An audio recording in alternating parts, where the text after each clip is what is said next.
Good afternoon.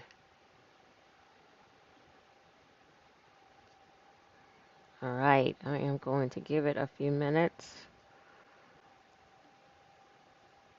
See if we have some folks join. It was a last minute update that I was planning to be live, so we'll see what happens.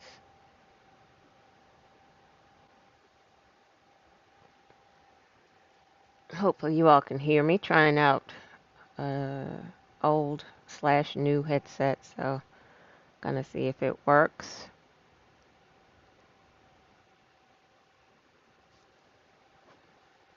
All right. Hi, Sharon. Welcome. Hi, Sadiq.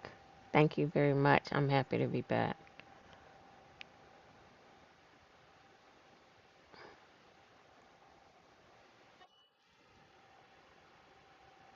All right.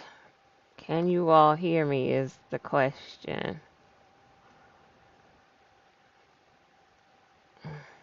Hi, Latasha. Hello, hello.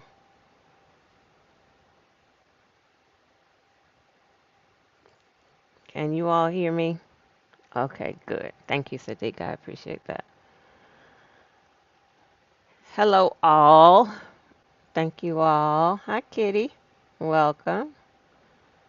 Hi, Key. Thank you very much. I am happy to be here. I may not be here. Hi, Cynthia.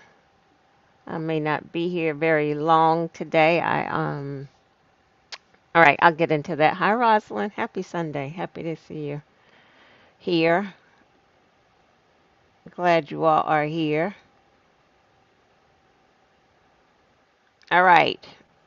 I will do my intro and get started. As I introduce myself, I always say, my name is Jewel Pearson. As I introduce myself, I always say that I built a kind of fancy tiny house in 2015 that I have lived in since then. And since that time, I have shared my journey to hopefully inspire others who are interested in the movement. I do offer coaching and consultations to help others in their tiny house journey. And once this video goes live, you will be able to find the links to schedule with me in the video description below. And as I'm doing all of that, I serve up a lot of representation in the movement along the way. I want us to see ourselves in this movement, and I want this movement to be accessible to us. So if you find this information and the video helpful, I hope that you will like it, you'll share it, you'll subscribe to the channel, and then also turn on the notifications so that you'll know when content is live and available. All right. Let's see. All right. Thank you for letting me know you can hear me. This sometimes I think this thing cuts out at some point. We'll see how it works. If not, I'm happy to be back. Thank you so much. Thank you, Sadiq. I am feeling well. I have definitely gotten much needed rest.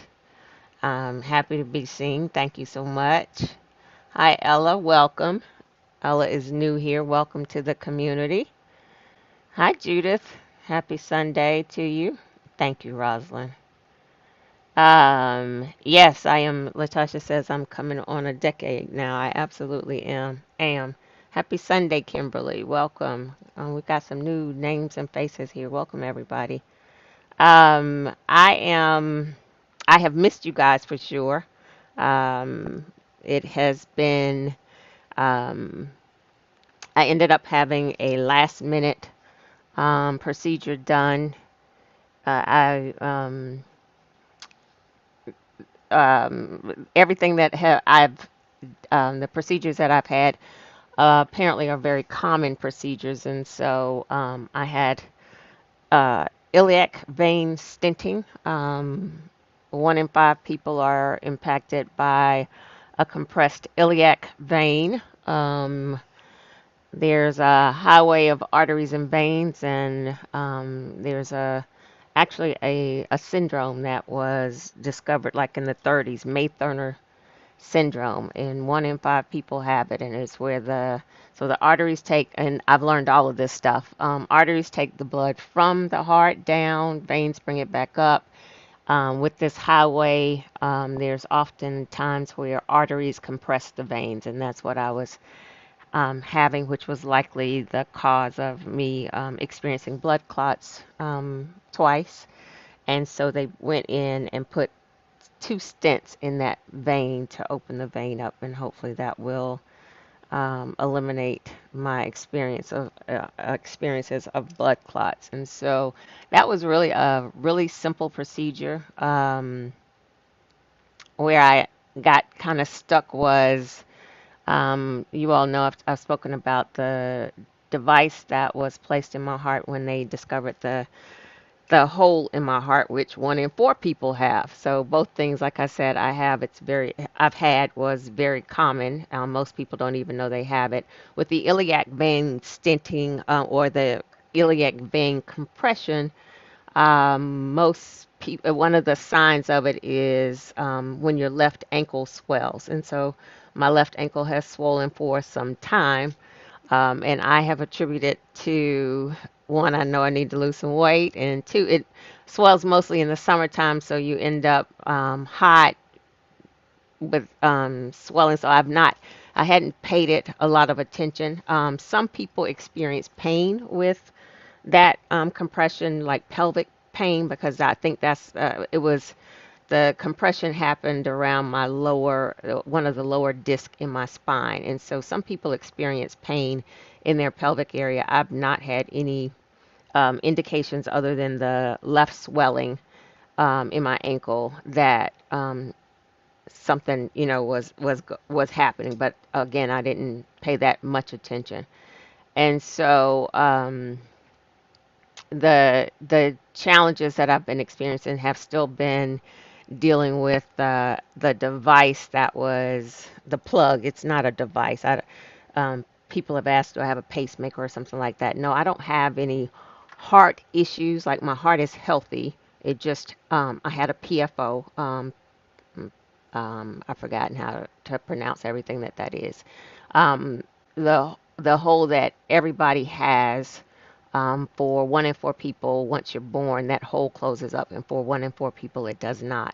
And so I'm one of four, and so they put in a device to kind of close that hole off, so blood won't go across the heart; it will go out like it's supposed to.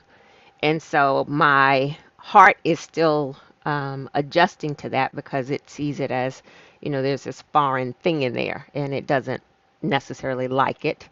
We're having daily conversations so that it can become friends with it, because we don't do strangers and folks, we don't do stuff like that too well. So we're trying to embrace strangeness because we need to. But with my heart reacting to this thing, kind of is, I don't want to say rejecting because it's not rejecting it, but like your body will like when people have um, when they transplants and things like that, your body is rejecting something that it doesn't know. And that's just a natural reaction. So that is what my heart is doing to this plug that they put in there. And like when I envision it, I shared a picture of it before here when I talked about what I was having done. I just kind of think of it like the old school tub stoppers, and so, but small. The hole was not that large at all. So anyway, in the reaction to that, it has made my heart rate and rhythm. It has knocked my heart rate and rhythm off. So at times my heart has been racing, which has mostly calmed down, but the rhythm is still off and out of sync. So that's your heartbeat. So the top chambers of my heart are beating in one pace, and the bottom chambers of it are doing something else. And I understand that it's mostly the bottom chambers when they're out of sync that can be dangerous, and so they are hoping and assuming, and it's my hope as well, that this will calm down, a few months the further out I get from the surgery, and my heart just kind of because what happens with that device is it becomes part of your heart. Muscle and tissue grow over it and becomes part of your heart. So I'm hoping as that, no, I'm speaking it into existence, that as that continues to happen, that my heart will just kind of adjust to the device. But in the interim, I have to take some meds to calm it down. And I always say it's like my heart is cutting up like a bad little kid. Um, but the challenges that I have had this last 2 weeks, I think it's been Tuesday will be 3 weeks since this last procedure, is that my dosage of my medicine wasn't enough. And so I kept experiencing the rhythm. Sometimes it's afibrillation, sometimes it's a different thing, and it is very troublesome. So it's like pressure in your chest. It is shortness of breath. It is when it's happening to my heart, it's almost like it's not flutters anymore. It's almost like my heart is flipping over, like when you've seen a fish out of water and that fish is flopping and flipping around. That's kind of what it has felt like with my heart, and it's very, very concerning. It's very scary. The shortness of breath, the exertion, like doing simple things like um, uh, a couple of weeks ago, like pushing a grocery cart to the car or walking to the car. It was just like I need to stop and catch my breath, or almost sometimes feeling faint, like I was going to pass out. And so that was just a whole lot. Um, and and then the second thing that I had going on was um, I had gotten from one of the EKGs. It was saying something was happening with my heart um, that was really bad. And the challenge with not my medicine dosage not being right and the EKG reading, I couldn't get in touch with the cardiologist, the specialist that I was dealing with, not my regular cardiologist. They had sent me to a specialist. And it took me 20 days to get the specialist to respond to me. And the heart stuff that I had going on, the palpitations, the flipping, all of that stuff, they doubled my dosage. And when I was able to take the increased dosage, like 15, 20 minutes after that, like it was almost like the pressure was almost like deflating, like the pressure just went down. And everything started calming down, especially once I got, some the medicine in my system consistently. I Every once in a while I'll still have a little bit of that, but nothing like the constant that I have been experiencing before. And then as far as the reading from the EKG, that was very, very troublesome to me. It was actually saying that my heart was enlarged. And I was terrified because that is something that is dangerous. That is something that doesn't end well long term. Enlarged hearts are like you end up with heart failure as you get older, heart disease. Come to find out, the EKG reading was absolutely wrong. and the when I finally got a visit with a nurse practitioner, and she explained we don't use the EKG. Will put give you that information for the most basic thing, like it spits out that reading for no reason, or for something. She said like it could be a different heartbeat, but it then says enlarged atrial because it got a different heartbeat. And she was like, we all know it's not correct. We use the echocardiogram to determine enlarged atrial, and so we don't pay attention to this. And I, I, I was relieved, grateful, relieved, and very upset that it had taken 20 days for me to learn that. And I let her know that it was not um, appropriate, that I couldn't get in touch with anybody. For them, that was very nonchalant. We don't pay attention to this. It would have been something as simple as like they use this portal I think all of the medical centers are going to this portal. It would have been something, and I was asking over and over, could someone address this? I called, it would have been really simple for somebody to say, we know that not to be true. You don't need to worry about it. It's not a true reading. And I said, this is my heart. So if I'm stressing about things, that's not good for my heart. And it's just common, I don't know if decency is the word I want to say, but to care enough about people as they're experiencing medical issues and things that can make their journey even worse. And so I take that back to I have through this journey and something I think somebody was trying to tell me I share too much, and I share what I want to share, so I'm not concerned about that. I really don't want anyone else to experience what I've experienced. That's what I always feel like.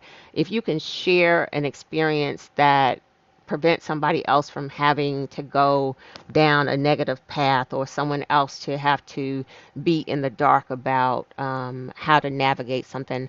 Um, I think that's what we do to help others. I think that's something we can do for community. So um, hence why I share. But for me, all of this kept going back to the need, the how and why it is so important to advocate for yourself. And it is so important to pay attention to. Hi, Noah. Um, it is so important to pay attention to what's going on, because you feel like the doctors and everyone is paying attention to what's going on for you, and then you realize they're not. For me to have a misdiagnosis in my portal for 20 days, and no one had addressed it, that's just not professional at all. And so once I kind of get through, hi Sandra, once I get through all of this, I absolutely intend to let them know.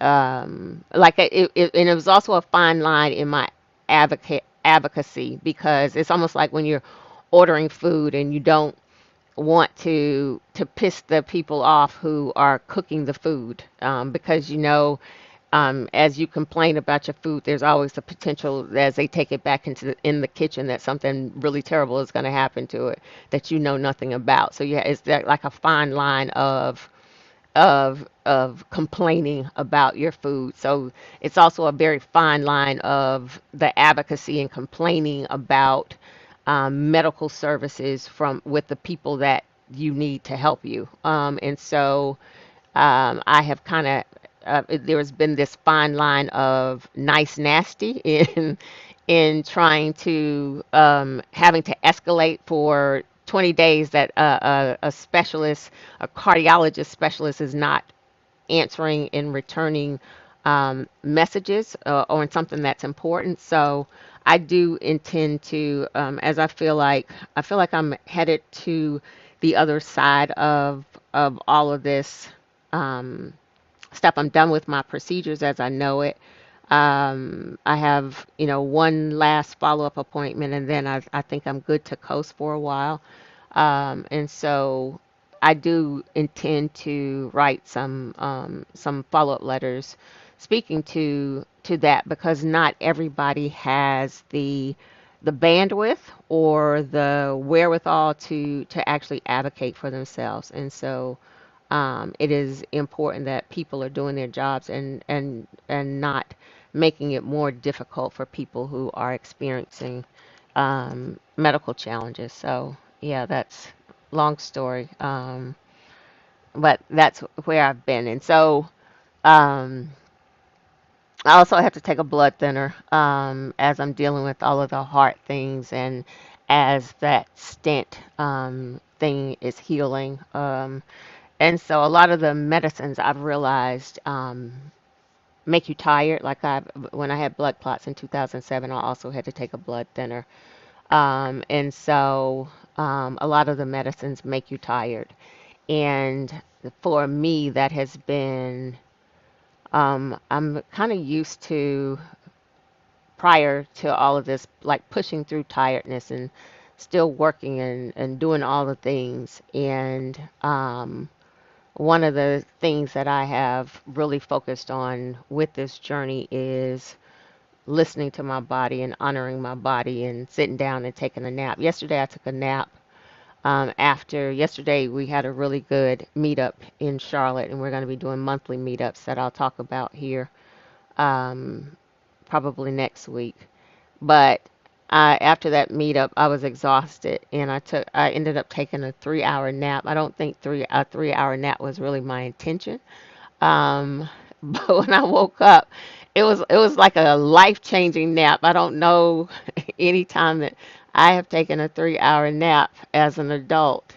And it was life changing. When I woke up, I felt so good. And so I am focused, and I really want to talk about that because in a longer conversation because um, I know as I've worked since I was in the seventh grade. I started working. I was on a kids TV show here in Charlotte, seventh through the ninth grade. It's always a funny story that I got fired in the ninth grade because I started as the letter when they let me go. I started blossoming.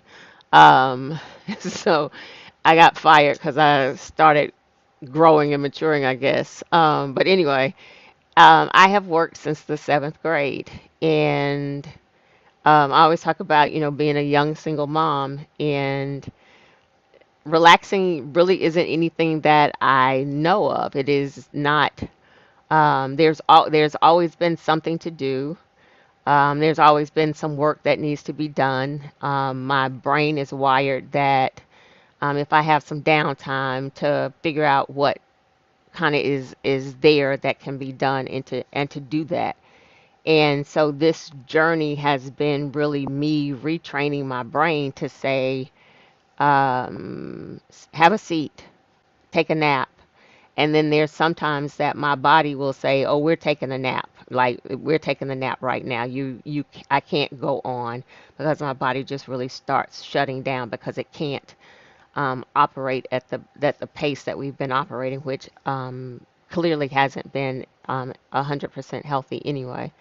Um, so that has been that, and it's really a quieting the voices because one voice will say, you need to relax and take a nap, and the other voice will be saying like, but you need to work on this and you need to work on this, and so it is just a balancing act, and it's really quieting the voice that has always pushed me to do and to do it, and I feel like that is something that our community, we as Black women especially, are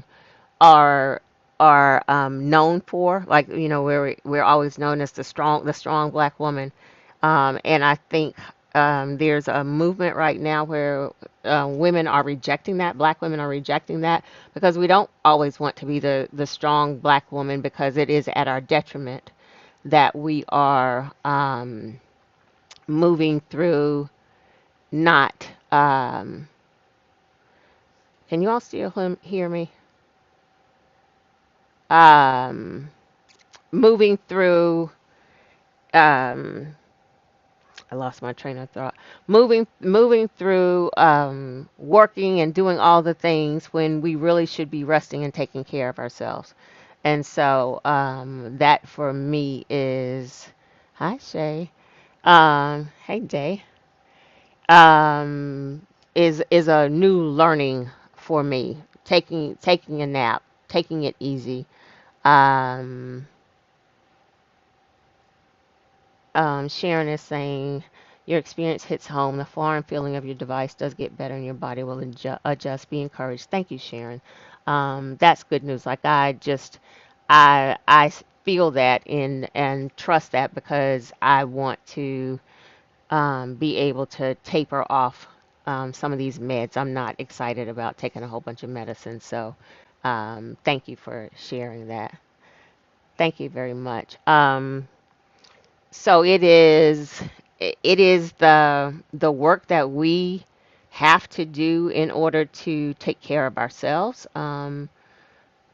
healing and self-care, and I know that I'm so guilty of it, of pushing my body through something where I probably just needed to sit down and rest, and I haven't taken that time, and I'm taking that time now to do so. And hi, Cynthia, welcome.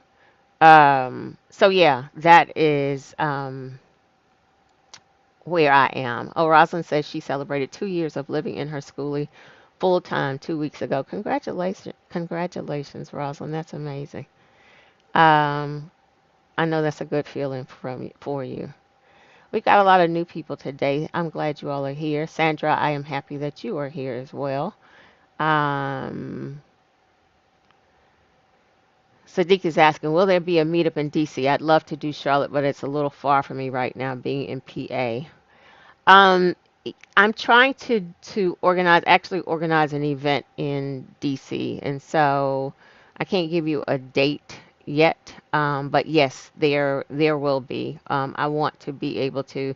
So my intention is to do a monthly meetup here in Charlotte, because there's some work I want to do in this area around community building communities, and so I need to build up the momentum here in Charlotte. So the intention is to have monthly meetups here in Charlotte, but I do want to visit some other areas and host some meetups in some other areas. So absolutely. Oh, thank you for letting me know. Um, Harrisburg. I think that's where I is. Well, no, no, no. York is. Sadiq, is Harrisburg near York, Pennsylvania? Um, Shay says, we hear what you're experiencing, but you look amazing. You're glowing. It's the glasses for me. Thank you. Thank you. I thought I was trying to figure out, was my face shiny today, or was I glowing? So thank you. I was trying to figure out what was happening with my face. I think it's that 3 hour nap I took yesterday, because when I tell you that 3 hour nap, when I woke up, I felt like my life had changed, like some things were happening on my behalf in my sleep that just have paved a new way for me. So thank you. I appreciate that. Um, Hi, Robert. DeHarp, hello, hello. Glad to have you here. So thank you. I'm glad to know. Um, that I'm glowing. I appreciate that. And I appreciate, the last time somebody told me I was glowing was when I had my daughter, hundreds of years ago, and I'm not sure I knew I was pregnant at the time, and somebody said I was glowing. So fortunately, that's not something that we're that I will have to worry about this time. But thank you. I was wondering what was happening with my face today. Cynthia saying we need to commit to the 5 hour rule, taking 1 hour a day just for ourselves. I just started. It is hard. It is so hard. It is like I have had to have conversations with myself to say, Jewel, you just had two major surgeries, and really focusing on giving myself grace. And that just sounds so stupid, because I just had two major surgeries. My body is healing, a major surgery on my heart, and to have to quiet the voices to tell myself it is okay to take a nap. It is okay to not be able to do all of the things. Give yourself grace. It is the conditioning that we are so used to, and it is that um, the like I'll be 57 maybe in a week, August the 5th. I think that's a week or so. It is the conditioning for all of these 40 or so years in being in the work and in the world, in the workforce and in the world, of go, go, go. Um, don't take care of yourself. Don't stop. Don't nap. Don't do any of those things. You have to produce. And so it is definitely a relearning. Rosalind says you are absolutely glowing. Don't give a nap a bad rap. It will change your life. I'm telling you, that 3 hour nap yesterday. Listen, I I just sat there and I was like, oh my God, I feel amazing. And so I am. I appreciate that I'm glowing. Thank y'all. Shay said, "Oh, we don't need the." Oh, absolutely not. It would be a medical miracle. And I'm not sure I would even call it a medical miracle if somebody said I was having a child. It would be a medical medical nightmare because that's not supposed to happen. And Lord have mercy. Anyway, we're moving on. Thank you for that. Okay, so Sadiq is saying yes, York. Yes, about 30 minutes apart. I used to live in Harrisburg, but in York currently. Okay, so I have family in York, and I have a friend that lives in York. So I might have to come in that in that area. Sadiq is saying a good nap will set you right for a few days. Absolutely.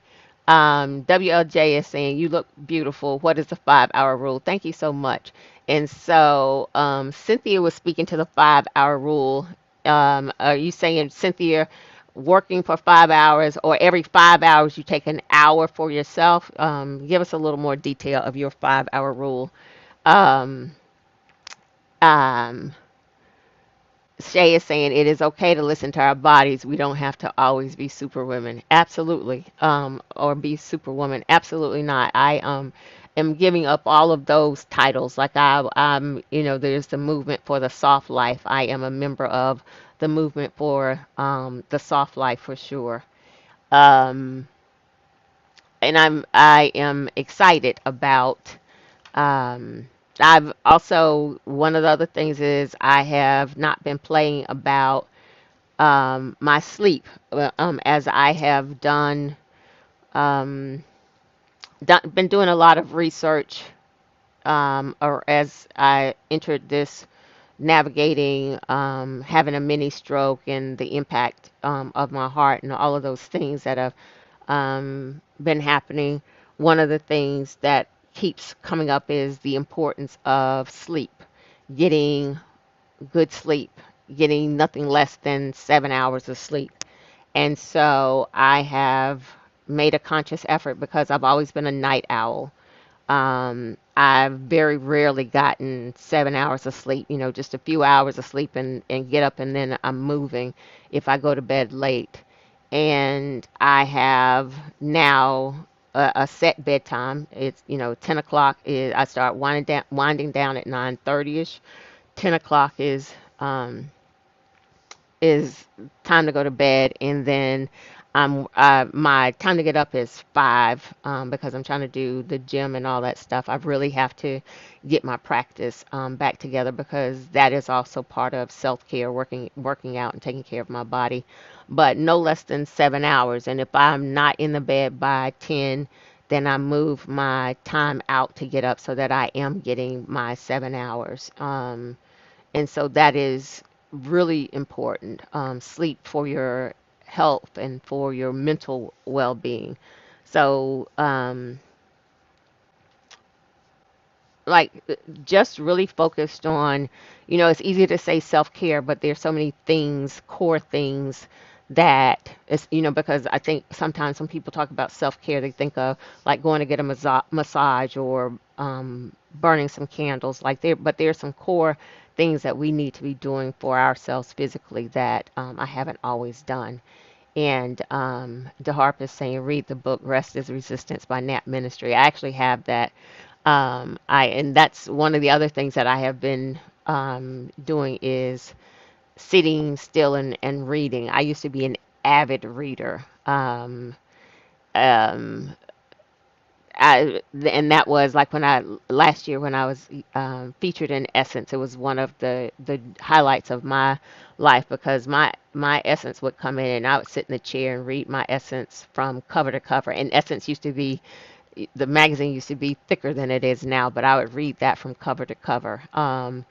And I have gotten away from that. And I know a lot of it is, I feel like a lot of it has been social media that sucks up some of that time, or a lot of that time. But I have been moving back toward um, reading. And so I need to get on that. Thank you. I follow her on Instagram. So I always love her content.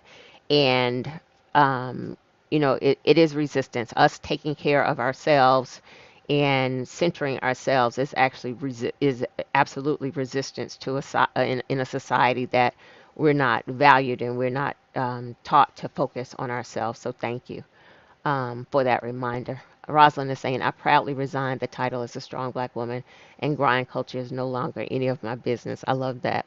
I love that for you, and absolutely.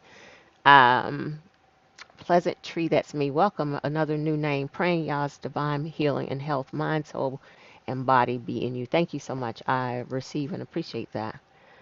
Hi, the body language chai. Sadiq is saying, if you ever come to York, I'd love to get coffee or grab lunch sometime. Absolutely. I am not a coffee drinker, but we can go somewhere so you can drink coffee and I'll get some juice or something. That's a running joke for me because I always love when people reach out and they want to they that I would like to buy you some coffee and pick your brain, and it's like I don't drink coffee, and and what is the other meme that came out that said you can pick my brain right after you pay this invoice. um so I always say people who really know me know I coffee will send me to the hospital, but absolutely would love to connect. um Oh, Sadiq is saying I need to work on my sleep schedule for sure. I'm averaging about 2 to 4 a day. No, no, no, that's not what we're doing. You need to start working on that today. That is not good for um, uh, one of the main leading causes. And I don't, not trying to put stuff out there, but one of the leading causes of dementia is lack of sleep. Not allowing your brain time to recharge. So please work on that for your own well-being. um, Tyrindi, Tyrene. I got on my glasses and still messed that up. Tyrene. Yes, sleep hygiene is a more than just a thing. Absolutely. Absolutely. Rosalind said I'm the deaconess in the NAP ministry. I feel you. I was talking to, I think it was Rashida. I think that's where this conversation happened, and we're talking about, actually scheduling that. Thank you so much. Um, Scheduling time for things like that in your day, like so that it is not disturbed. And that is one of the things that I have said I intend to do, like in my mornings. I don't want to schedule anything too early in the morning because in the morning I want to get up and have my time to do my meditations and actually go work out. And I want to be able to stop allowing things to cut into that time. And so I think scheduling time in the day to take a nap or to have some downtime or to read a book. Those types of things are important, for sure. And then what else do I have going on? I think I've caught you all up. Um, Tunda, how are you? It's Thomasina and Fidel. So glad we came across your channel. Welcome.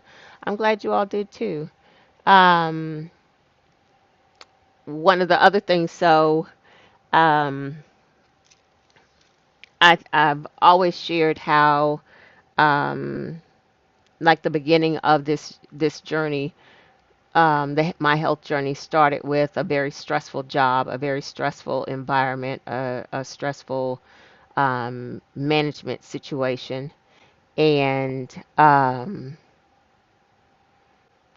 a situation that I knew, like it for me, it was like going backward in time. I'd not worked in a situation like that in many, many years because part of this journey for me with my tiny house and the way I have purposely designed my life was not having to be in situations or in jobs where um, they weren't good situations for me. Like as a young single mom, it wasn't always an option to leave a job because, I had so many responsibilities to include taking care of a child and keeping that child alive and fed. But as I moved into this journey, I wanted to be able to be in job spaces that I enjoyed and have liberty or the flexibility to leave situations that weren't good for me. And I had done that for so long, and somehow I ended up in this situation where it actually the it wasn't what it had been sold as, and so I very very stressful. And again, I felt like I had stepped backward, but I was also working on figuring out how I moved to the next thing, looking for a job, all of that stuff. And then I started in this situation, started feeling fluttering happening in my heart or in my chest. And but it would only happen during the work day, so I knew it was actually stress related. um, and then um, light just went out. And then um, and I mentioned it to my doctor, all of the things, but I didn't push it. And that's when I then ended up having a mini stroke. And so my um, thought process on the job was that it was not a situation I intended to go back to. I have likened it to um, escaping a fire and then going back into that burning building to retrieve something. Um, I was going to say something stupid, but going back into a burning building after you've escaped to get anything, unless it's another human being or animal, something, a living, breathing creature, is not smart at all. And so that for me was I'm not going back. But I haven't always known what that looked like because this has all been new territory. What does leave of absence look like? What does short-term disability look like? Like none of that is really clear if you've not had to use it before. But in my head, I've always said I wasn't going back, and so we've gotten to. So I've been out of work since December 23rd, and since that because that's the day the mini stroke happened. So I haven't gone back to. I haven't work since then. And my job now has said that I have to be back by August the 1st. I saw somebody say that they were a Leo. Who said they were a Leo? Also. Oh, WLJ, August the 10th. Well, 52. Happy early birthday. August the 5th, a day after President Obama. My father's, who is deceased, his birthday was also August the 4th, like President Obama. Um, but So my job has said I have to be back by August the 1st, and so I submitted my resignation letter. Nobody said anything. I submitted it last week to let them know I'm not coming back. Let me speak to your mom. I ain't never coming home. So this is new. This is all new territory for me. Um, because I ain't going back. Like again, that is just walking back into the scene of the crime. You've gotten away, you've gotten away from it. You walk back in, or walking back into the burning building, and I was trying to figure out how when I was in the midst of all of the stress, and I'm smiling about it now, but it was a terrible, terrible feeling. In the midst of all of that stress, I was trying to figure out how the hell do I get away from this? Like the job search wasn't happening. Finding a job wasn't happening in my job search. I couldn't just quit. Excuse me. And you know how they say, be careful what you wish for and what you pray for. Be specific about it. Um, my intention was to try to leave on um, um, a leave of absence due to stress or whatever that looks like. It was just it was just overly stressful. I had no intentions of having a mini stroke. Um, but and my intention was to get to a year of employment, which would have been February, the next February, and then try to do a leave of absence based on stress. And I felt like divine. So we're not. This job can't go into 2024. It has to stay in 2023, and we're doing this big time. We're doing this as a mini stroke, but you're gonna be okay because I am okay. I other than some memory word recall stuff, I don't have the physical um, rehab or anything like that. The hole in my heart, the stenting, those are things um, that are fixed and are moving forward. So um, I went out big time, and I ain't going back. Like for real, let me speak to your mom. I ain't never coming home from Harlem Nights. I'm not doing that. And so this is, and I'd said like trying to figure out how I get to a place where I can focus on my tiny house work. Like this is my ministry. Um, the meetup we had yesterday, um, I did a presentation that on the types of tiny houses, and maybe I'll do that presentation here. I'm trying to figure out where I'll share that information. Um, but the education and advocacy around tiny houses, because tiny houses just make sense to address the affordable housing crisis. They make sense for attainment, for home ownership, for people who, especially for Black and Brown communities and people who traditionally aren't achieving home ownership. Like the numbers right now for home ownership are saying that the numbers for black community of home ownership it's now less than what it was prior to the civil rights movement. So we're not in a society that is focused on home ownership as the pathway for wealth building. We're not achieving home ownership. We're not achieving the wealth building. So we have to start thinking of non-traditional ways to achieve home ownership, non-traditional ways to build wealth. And tiny houses are a major option and consideration for that. This work is my ministry. This is the work that brings me joy. This is the work I can talk about in my sleep. This is the work where I can affect change, impact change. This is the work that I can advocate.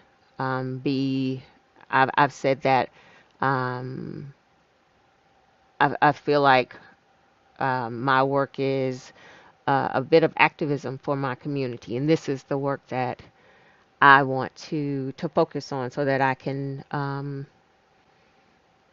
like this is um, part of my meditations focus on like purpose. What is your purpose? Finding your purpose. Are you creating and giving to the world? Are you using your gifts for the world within the world? I know these are my gifts. The fact that so I don't. I'll always talk about I'm very much an introvert. I don't do strangers, which is why my heart and I, we're trying to have these conversations about this device. Yes, it's a stranger, and we don't do strangers, but we're going to embrace the stranger. Um, but I can talk to strangers about tiny houses. I can talk, um, and folks don't aren't strangers when we're talking tiny houses. Um, I can talk in front of like for work. Putting together a presentation and having to talk about work stuff is has always been um, something I can do. I can do it well, but it's not anything that brings me joy or it's not where my passion is. But let me need to speak about some tiny houses and put together a presentation. I'm there. And that is the gift. Those are the gifts that I want to um, grow, and those are the gifts that I want to focus on. Um, and I keep thinking, if not now, when? That is one of the things that I always feel like we have to focus on. This birthday will be 57 for me. I've been stuck on whether I'm 56 or 57, but I will be 57. Um, and the question is, if not now, when? If I don't take the time now to focus on this work and focus on my gifts and my purpose, when do I do that? And so that is the excitement that I have. Maybe that's my glow. Um, because I've always, from a job perspective, always had a job. Like I said, working since the seventh grade.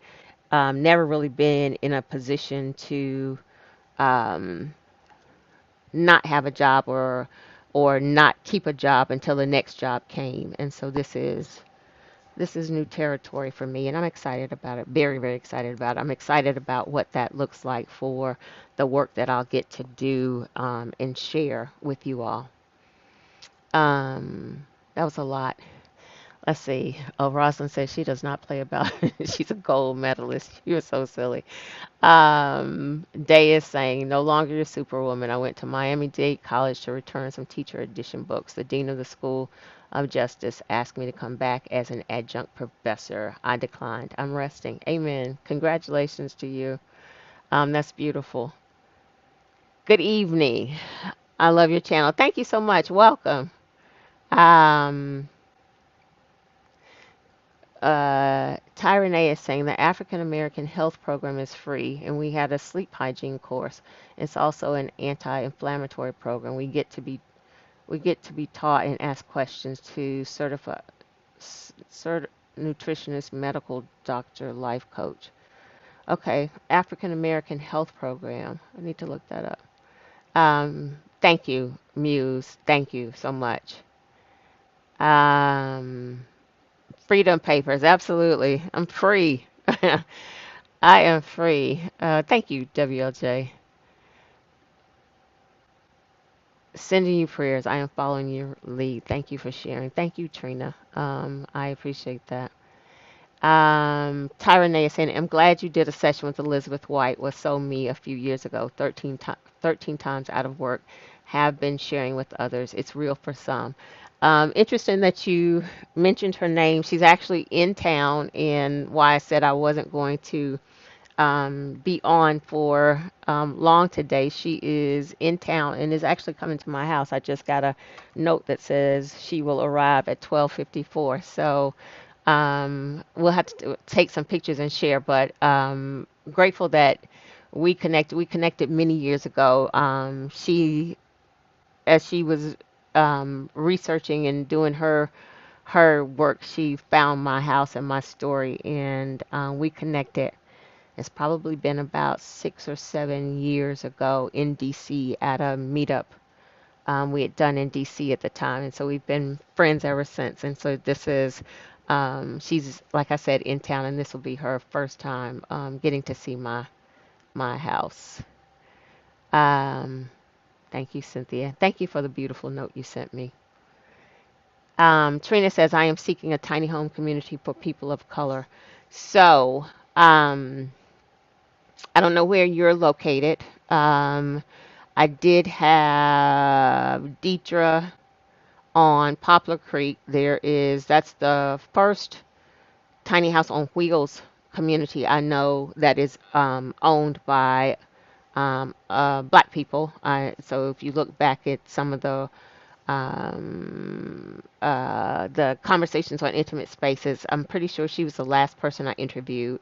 So that community is in Rutherfordton, North Carolina, and she says it funny, so that's why I'm laughing.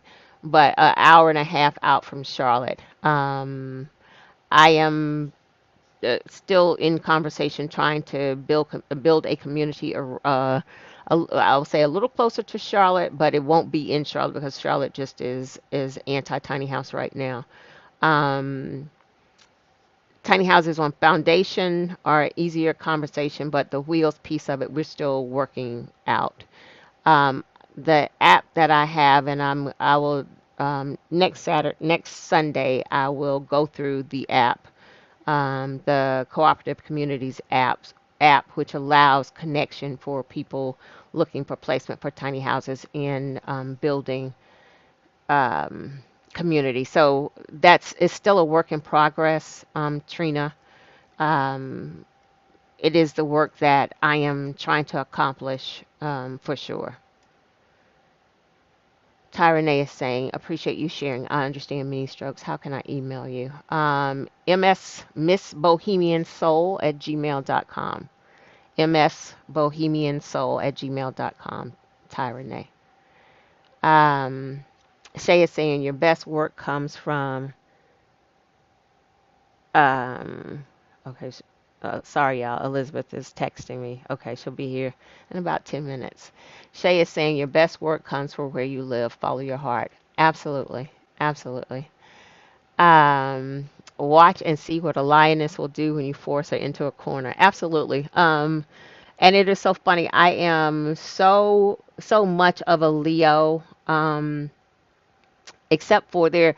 I think there's a showy part of Leos that I don't think I actually have all of that because I am very introverted and I don't like to be the center of attention. But I am so much a lioness and a Leo. Yeah, I appreciate. I love being a Leo. So you thank you. Um, Sadiq is saying, I wanted to ask, since you're in North Carolina, could you see yourself in a Coney Bell? No. A Coney Bell is closer to Asheville. I think it's an hour and a half, maybe 2 hours from Charlotte. I think closer to 2 hours. They are closer to the mountains, and it's cold, and I don't do cold in mountains well. I don't do them at all. I guess I should, I should say, like to visit, but to live full time, absolutely not. Um, and then I am not exactly sure I want to have my house in a community. I want to build a community, but I'm not exactly sure I want to have this house, my house now in a community. I would love to have maybe something that I live in sometime in a community, but um, maybe it's the I'm not 100% sure I want to be in a community. So and I don't want to be in a Coney Bell. Melanin popping today, yes. I appreciate y'all. I There is so much I have been focused on in this self-care journey. And so maybe it's showing.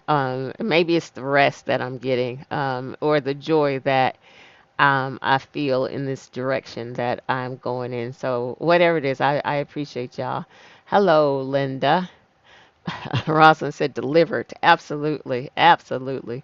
Tunde is on the same journey. Amen. I'm excited for you in this journey.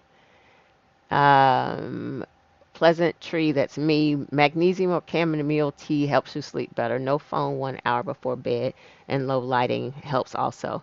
That is the one of the things that the phone piece I'm working on. I do have an iPhone that I've started using the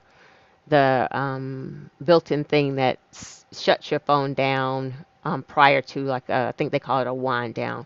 So the chamomile tea is something I've seen. Magnesium also. The chamomile tea is something I probably should look into. Like I want to have a habit that I do um, in my wind down. So maybe it is a cup of tea or something like that. Thank you. Um, I am new to Charlotte from Chicago, seeking land for a tiny home. So excited about this journey. So welcome um, to Charlotte from Chicago. My daughter lives in Chicago. I won't live there either. It's cold. She's a Harvard Law graduate, so she doesn't mind being in the cold spaces. She's lived in the north. Once she left undergrad and she moved to the north, and she loves it. Not I. Um, if you are looking to build a tiny house on foundation, you could build in Charlotte. Charlotte does not have a minimum square footage requirement, so you can build a small house, a tiny house on foundation in Charlotte. Um, if you are talking on on wheels, that's a different conversation, and it's going to be more of a challenge to find land specifically for tiny house on wheels. There are three placement videos, tiny house placement videos that I've done. I'll link them in the video description that you can refer to if you are speaking of a tiny house on wheels to help you on in the placement. And then again, stay tuned in. I'm going to walk through the cooperative communities app that would also help with that. Pleasant Tree says, I met you at the Atlanta meetup. Oh, okay, very cool. Um, I can't see your picture, but glad to have you here. Um, Looking forward to more info on Black Tiny Home Community in Georgia you featured in your making.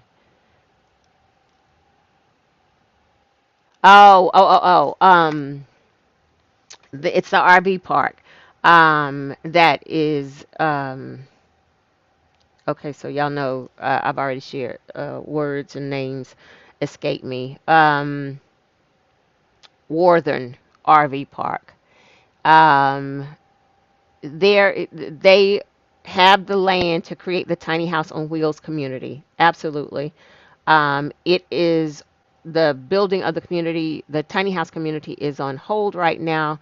They've got some other priorities that they've had to focus on, but it is coming. And so, yes, um, there I did interview them, so you can see, you can go back and watch that interview. But that tiny house community is kind of on pause right now as they focus on some other things and move back to that. Let's see. Elle is saying hi. Hey, Lorraine. Happy to have you. Okay, so outside of Charlotte but close. Foundation because it's easier with sheds for building a community. Okay, so I got lost in the end at the end of that conversation about the sheds piece. So if you're building on foundation, you'll be following the city's permitting process. I'm not sure how the sheds are connected, but if you're building on foundation, you won't be able to use a shed if to build a tiny house. You would have to, it would be the same as building a traditional house on foundation, but just a smaller size. So you'll follow all of that process. Not exactly what the shed piece there means. Lorraine said I look radiant. If I would, if I didn't know I was too old to be pregnant, I'd be concerned right now. But I thank y'all that I'm looking radiant. I appreciate that. Thank you so much. Sadiq, when you say community, are you looking to build your own tiny house community? Absolutely. That is, for me, the next step in the work that I want to do. So absolutely, and I keep it's gonna be somebody that says yes. I'm in some conversations where I'm hoping that that becomes a yes. So yes, stay tuned. That is absolutely what I intend to do. Let me respond to Elizabeth. Let's see.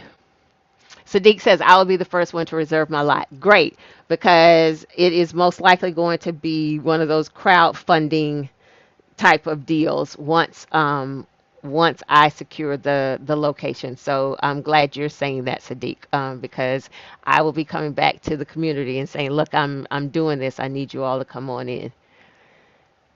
Um, I can relate to the stress on the job. I took short-term leave dozens of times. Yeah, like we have to be our own priority. We have to know when to call it and to take a break. Tunda is asking, do you have any suggestions where to find unrestricted land in North Carolina? I don't. I'm not familiar with finding land. You would need to work with a real estate agent to do that. But I will point out that even unrestricted land has requirements. I feel like it's a misleading category where you feel like unrestricted land, you can do whatever you want to do.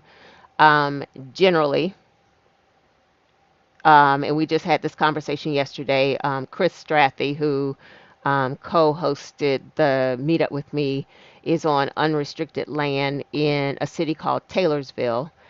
He's a white guy, and so Taylorsville is not an area you want to live in. Per him yesterday, it's not a diverse area, and he wouldn't be comfortable like trying to pursue a community in the area just because it is not diverse. And so we had that conversation yesterday. But I said all of that to say he is on unrestricted land and he wanted to, he builds tiny houses. And so he approached the county about, I think, a camper or a tiny house on wheels is unrestricted land. And the answer was still no. It's even unrestricted land still has to follow the rules of the county. And so if the rules of the county is um, RVs are generally a no because most cities and counties have a rule that you can't live in an RV full time unless you're in an RV park or unless you just kind of are doing it covertly. The answer is generally going to be no. And so a tiny house on wheels there, because most cities and counties are going to consider it the same as an RV, the answer is going to be no. And where that comes in and is going to cause you a problem is that you'll need them for water power, all of your utilities. And they're not going to permit you to have utilities on the unrestricted land for a tiny house on wheels. You would have to be building a structure on foundation for them to grant you access to utilities even on unrestricted land. So it is really confusing where people think that it's unrestricted land and I can do whatever I want to do. That is unfortunately not the case. So just FYI on that. Um, all right, good people.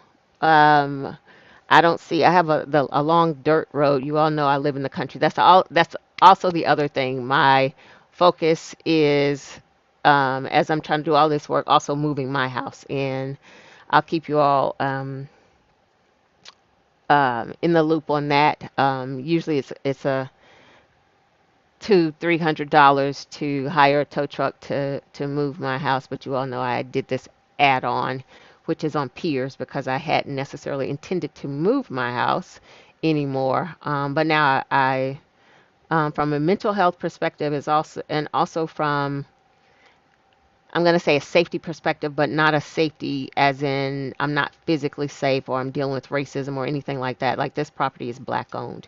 This is a black farm. I'm not unsafe here, but I am very isolated. And after having experienced the mini stroke here and being alone and not initially being able to get myself help, I want to be closer to people and the city and all of those things. It's a lot of. I am in such a rural area, a rural space that even the other week I had a flat tire. Um, was it? Oh yeah, I did have a flat tire. I was trying to figure out what car. I had a flat tire on my car, and I just recently had a flat tire on a rental, so I was trying to figure out what I was talking about. And the roadside assistance couldn't even find somebody to come out to assist me. That is how rural this area is.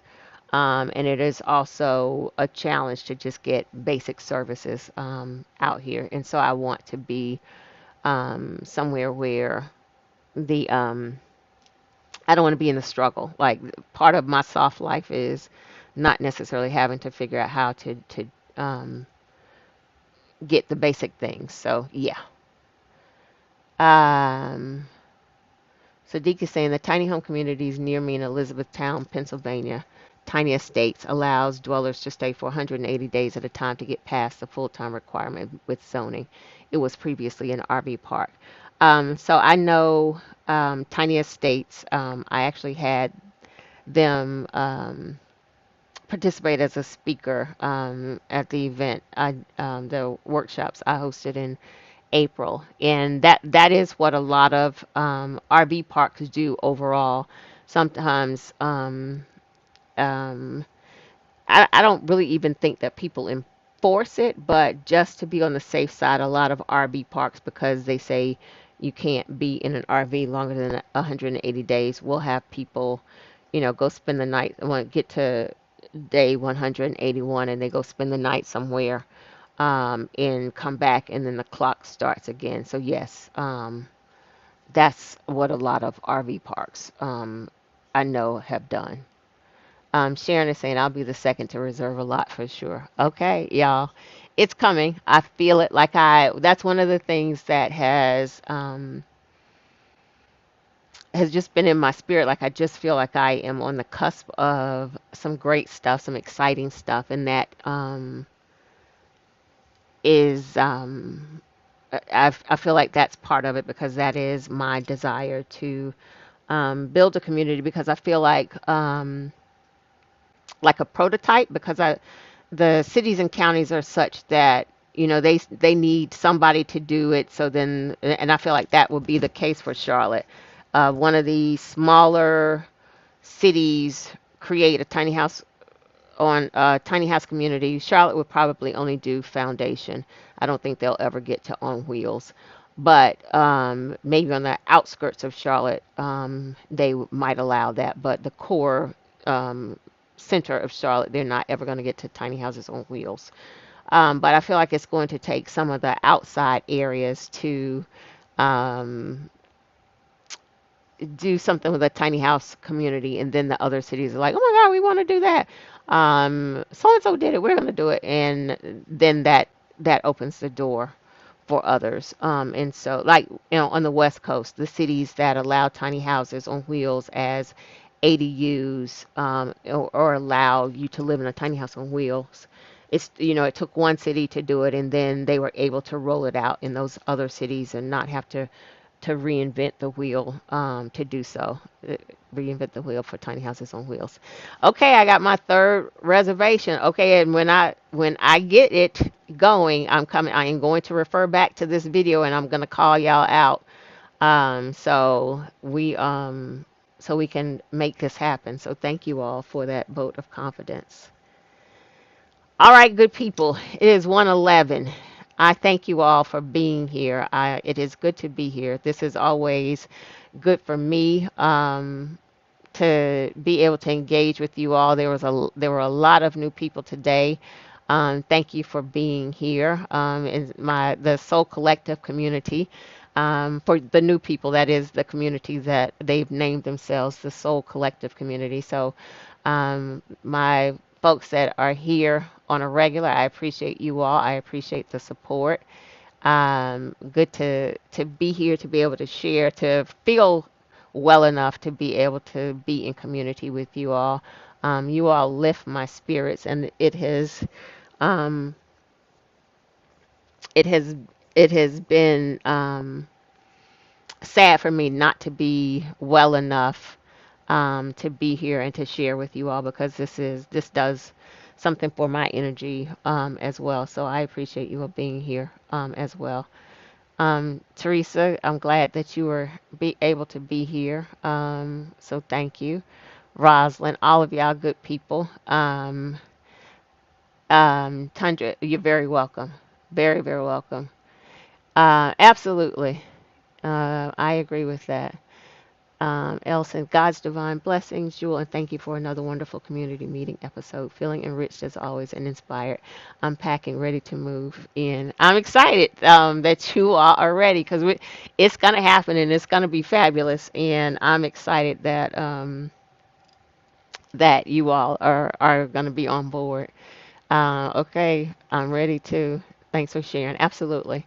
Um, so good things are coming. I I have my soul, the ocean has been calling me. I have not been able to travel in several months, and those of you who know me know that traveling is the love of my life, the ocean. And so I I am free to get on a plane August the 9th, 30 days from my last procedure I can fly. And so I'm looking forward to that as well, and all of the good things. Like I feel really good about the things that are upcoming. So I see Elizabeth pulling up now. Thank you all so much for thank you WLJ. Thank you, Key. Like, comment, subscribe, do all of those things. I need my YouTube channel to grow. Is part of the work too. So thank y'all. Thank you, Rosalind. I will talk to you all soon. Have a great rest of your Sunday, y'all. Thank you.